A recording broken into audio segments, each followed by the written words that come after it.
Hi everybody. So for this week's video, again, I'm shooting this on my cell phone. I just find it easier. Going to discuss Blackish and Deadwood, and the relationship between our main character and their special sidekick friend in the relationship.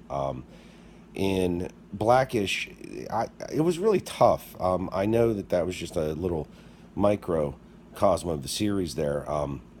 But overall, from what I know about Blackish, I would say that there's a couple different special relationships. Obviously, one between Dre and Bo, his wife, and how they play off each other, and then of course Pop and Dre, and how they play off each other. It's kind of funny because they sort of complete each other in a sense.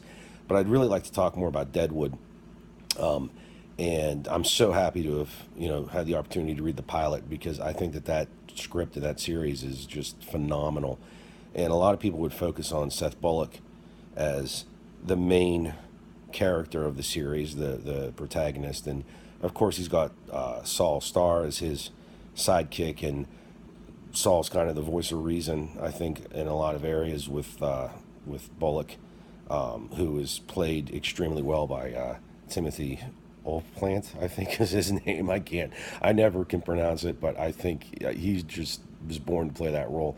But more interesting, I think, is the character of Swearingen, and I was always a huge fan of Swearingen. Just beautifully created, this guy, and his sidekick, specifically in the pilot, would be Dan, his right hand man, his muscle, so to speak. He does everything that Al Swearingen requests of him, and there's a special bond there between the two. And then also too, you could say Trixie, the prostitute that Swearingen threatens, I guess, after she steals the John's money, or shoots the John. She may have stolen the money, she may not have. Who knows? It's kind of up in the air because you can't really trust Trixie, to be honest. But the interesting thing about this reading assignment and the sidekick, discussion, as far as it goes in Crisis in my script, is I kind of view my script as a triangle, in a sense that I have Gordon at the top of the triangle, the protagonist, and then Amy in the one corner, who is kind of his sidekick, and they have seen better days together in their relationship, but yet there's still something there between the two of them. And then on the other side of the triangle, for Gordon and Amy both, is Penny, the daughter. So I like viewing it that way, in the sense that each of them count on each other for something.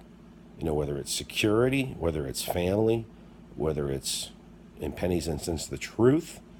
And then they each lie to each other, and they're each not really providing security. It's kind of superficial and fickle, which I think is nice. And I realized that after reading the assignments and trying to identify the role of the sidekick and the protagonist, and it's just another way of viewing my script, that I didn't really identify before, but it's there, and that's pretty cool.